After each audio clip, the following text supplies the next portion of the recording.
अगर मन खाली हो जाए तो फिर हम उसमें कुछ ऐसी चीज़ डाल सकते हैं, कुछ ऐसे विचार डाल सकते हैं जिनसे हम अपने मन की बकबक को शांत कर सकते हैं।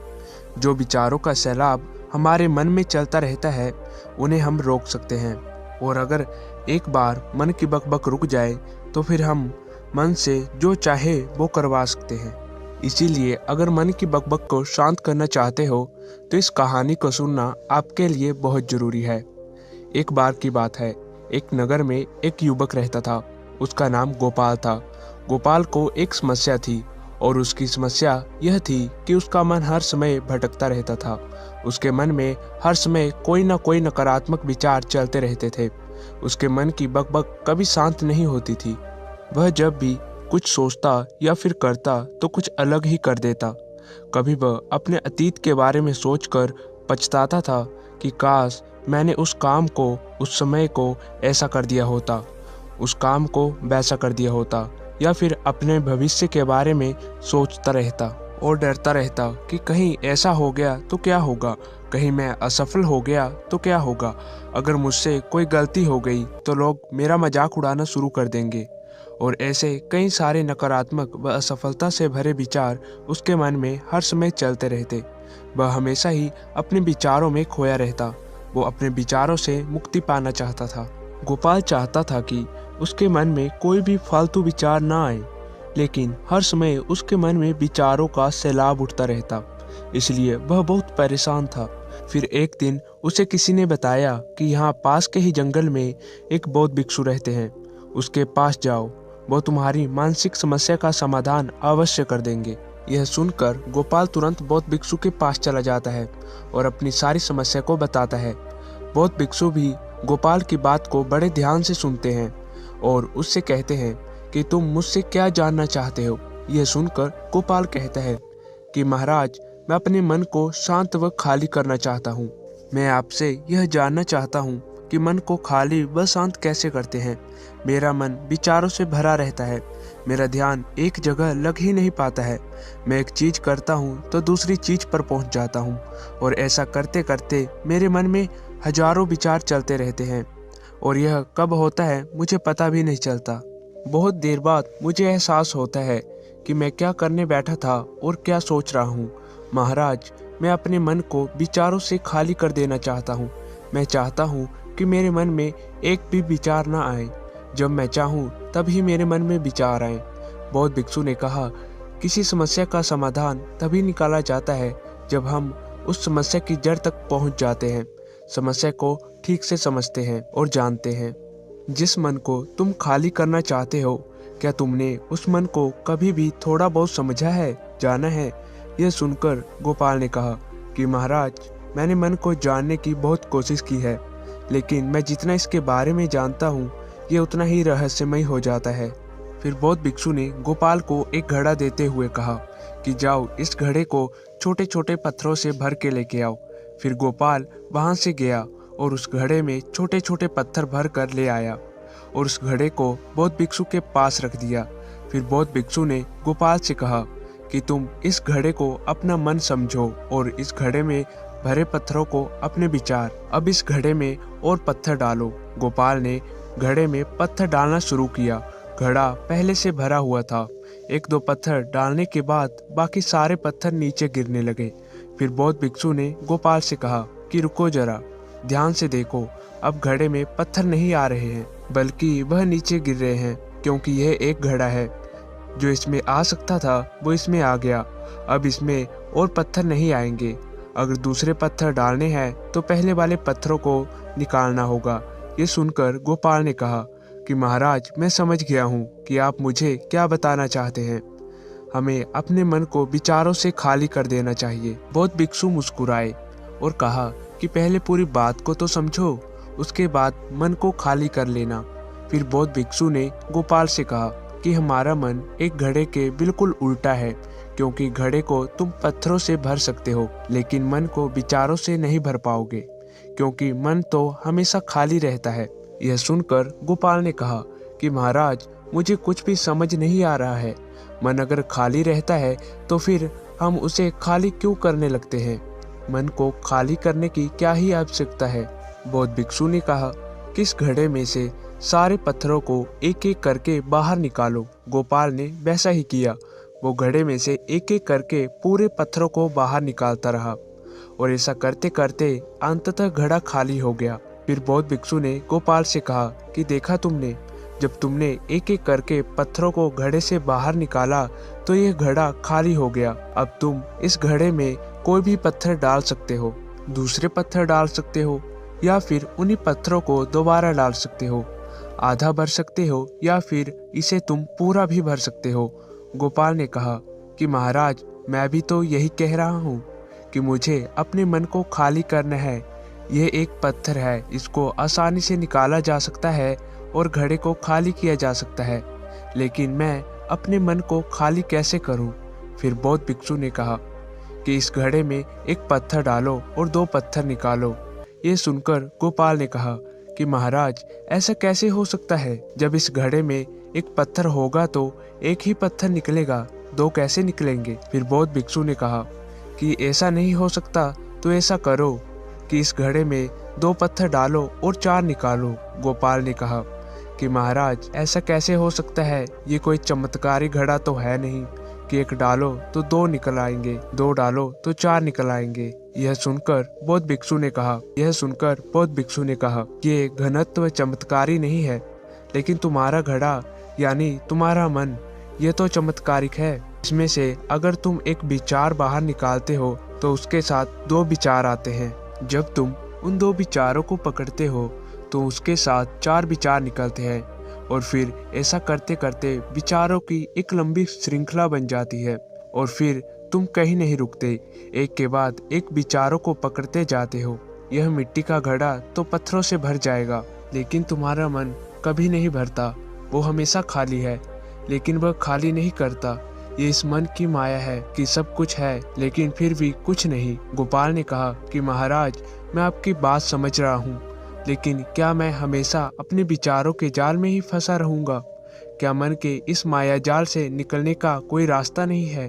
बौद्ध भिक्षु ने कहा कि इस मिट्टी के घड़े को आधा पत्थरों से भर दो। गोपाल ने ऐसा ही किया।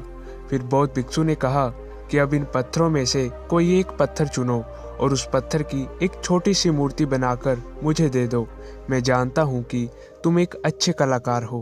गोपाल ने एक पत्थर निकाला और उस पत्थर को तराशने लगा।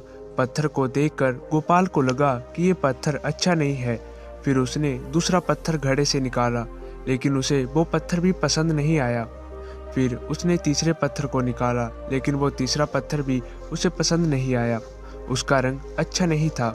ऐसा करते करते उसने सारे पत्थरों को बाहर निकाल दिया और ऐसा करते हुए उसे वो बौद्ध भिक्षु देख रहे थे। बौद्ध भिक्षु ने गोपाल से कहा कि जो तुमने सबसे पहले पत्थर निकाला था, उस पत्थर को यह समझकर तराशो कि इसके बाद तुम्हारे पास कोई भी पत्थर नहीं है, यह एक ही पत्थर तुम्हारे पास है।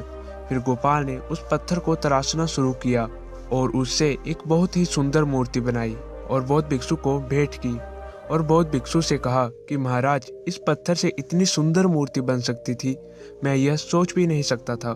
गोपाल की बात सुनकर बौद्ध भिक्षु ने कहा कि जब तुम्हारे पास कोई और दूसरा विकल्प नहीं होता है, तब हम उस विकल्प में ही अपनी संपूर्ण ऊर्जा लगाते हैं और उसी को सबसे बेहतर बनाते हैं। और जब हमारे पास विकल्प होते हैं तो हम पत्थर चुनते ही नहीं और मूर्ति बनती भी नहीं। हमारा मन भी एक विचार के पीछे हजारों विकल्प खोल के रख देता है और एक मुख्य विचार को छोड़कर उन हजार विकल्पों में उलझकर रह जाता है। गोपाल ने कहा कि मैं आपकी बात को अच्छे तरीके से समझ गया हूँ, लेकिन अब मुझे क्या करना चाहिए? आप मेरा मार्गदर्शन कीजिए। बौद्ध भिक्षु ने गोपाल से कहा कि मन को खाली और साफ करना एक दो दिन का काम नहीं है, यह बहुत लंबी प्रक्रिया है। तो क्या तुम इसके लिए तैयार हो? गोपाल ने कहा कि हाँ, तैयार हूँ, चाहे कितनी भी लंबी प्रक्रिया क्यों ना हो। फिर बौद्ध भिक्षु ने गोपाल से कहा कि मन को खाली और नकारात्मक विचारों से दूर रखने के 6 तरीके हैं। आओ उन्हें एक एक करके समझते हैं। पहला तरीका है कि ऐसे लोगों का साथ छोड़ दो जो हमेशा तुम्हें कमजोर, पिछड़ा हुआ, लक्ष्यहीन इंसान महसूस करवाए। अक्सर हमारे आसपास कुछ ऐसे लोग होते हैं जो शायद पद और धन में हमसे ऊपर होते हैं, लेकिन वह अपने इसी पद और धन के घमंड में अपने से नीचे स्तर के लोगों को कुछ भी नहीं समझते। वो हमेशा अपने से छोटे लोगों को यह महसूस करवाते हैं कि वो कितने छोटे हैं और वो जीवन में कुछ बड़ा हासिल कर ही नहीं सकते। इसके अलावा कई बार हमारे कुछ मित्र और परिवार के सदस्य भी ऐसे होते हैं जो अक्सर हमें छोटा महसूस करवाते हैं, हमें नीचा दिखाने की कोशिश करते हैं, लोगों के सामने हमारा मजाक बनाते हैं। तो ऐसे लोगों से जितना दूर हो सकते हो उतना दूर रहो।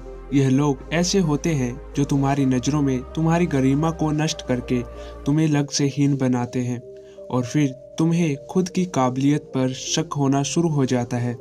तुम्हारे अंदर खुद के प्रति और दुनिया के प्रति नकारात्मक भावनाएं आ जाती हैं और ये नकारात्मक विचार तुम्हें मानसिक तनाव और चिंता की तरफ ले जाते हैं।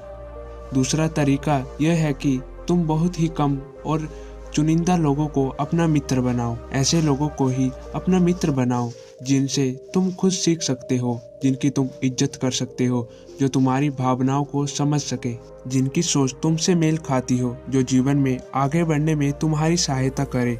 हमारे जीवन और चरित्र में हमारे माँ बाप के बाद हमारे मित्रों का ही सबसे ज़्यादा योगदान होता है। इसलिए मित्रों का सही होना भी बहुत आवश्यक है। ऐसा कहा भी जाता है कि तुम उन 5 लोगों का औसत हो जिनके साथ तुम अपना सबसे ज़्यादा वक्त बिताते हो।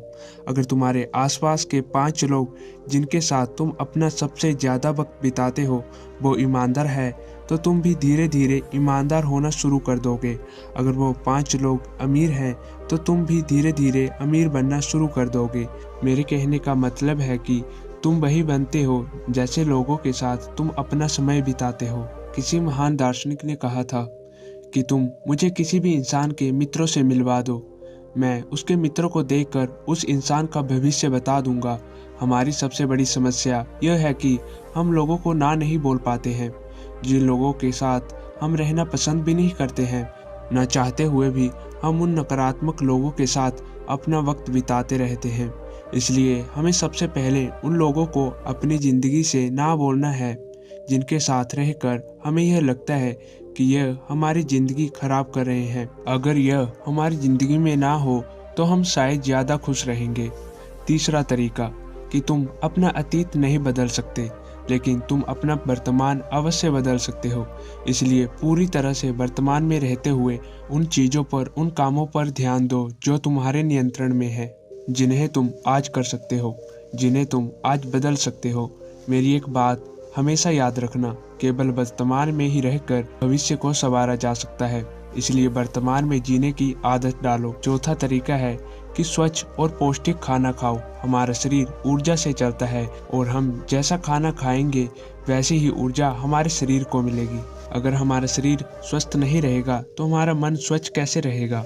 जब शरीर कमजोर व अस्वस्थ रहता है तो मन में बहुत ही नकारात्मक विचार आते हैं और कहा भी जाता है कि स्वस्थ शरीर में स्वस्थ मस्तिष्क का वास होता है। इसलिए शरीर को स्वस्थ और मजबूत रखना हमारी जिम्मेदारी है। पांचवा तरीका यह है कि रोज अकेले में ध्यान करो। ध्यान किसी के साथ नहीं, अकेले में करो। ध्यान करने का सबसे उपयुक्त समय सुबह या फिर रात को सोने से पहले होता है, लेकिन अगर तुम्हें आसानी से ध्यान में गहरा जाना है तो रात का समय सबसे उपयुक्त है। रात में सोने से पहले ध्यान करने से नींद में भी सुधार होता है और गहरी नींद आती है। ध्यान करने के लिए तुम अपनी सांसों पर अपना ध्यान केंद्रित कर सकते हो या फिर तुम अपने मन में उठने वाले विचारों पर भी अपना ध्यान केंद्रित कर सकते हो। मन में उठने वाले विचारों पर ध्यान देने से ध्यान करने वालों का ज़्यादा फायदा होता है, क्योंकि इसमें आसानी से गहरे ध्यान में उतरा जा सकता है। अगर तुम ध्यान नहीं कर सकते हो तो रोज खुद के साथ अकेले में बिताओ। खुद के व्यवहार को समझो, खुद के व्यवहार को जानने की कोशिश करो, देखने की कोशिश करो कि मन में किस तरह के विचार उठ रहे हैं। ध्यान करने से विचारों की तीव्रता कम हो जाती है, जिससे तुम्हारे मन में नकारात्मक विचार कम आते हैं। छठा और आखिरी तरीका, तुम नई नई जगह घूमने जाओ, क्योंकि एक पुरानी कहावत है कि एक लंबी यात्रा आपको 100 किताबों से भी ज़्यादा ज्ञान देती है। तुमने देखा होगा कि गौतम बुद्ध कुछ साल के लिए 9 महीने लगातार घूमते रहे थे। उनके घूमने के पीछे का एक कारण भी था कि नई नई जगह जाने से मन को नयापन महसूस होता है।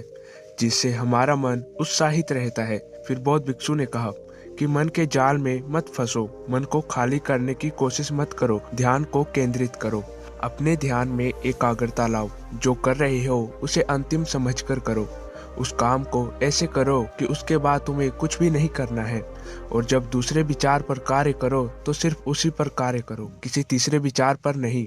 मन की मायाजाल से निकलना इतना आसान नहीं है, लेकिन अभ्यास करने से सब कुछ पाया जा सकता है।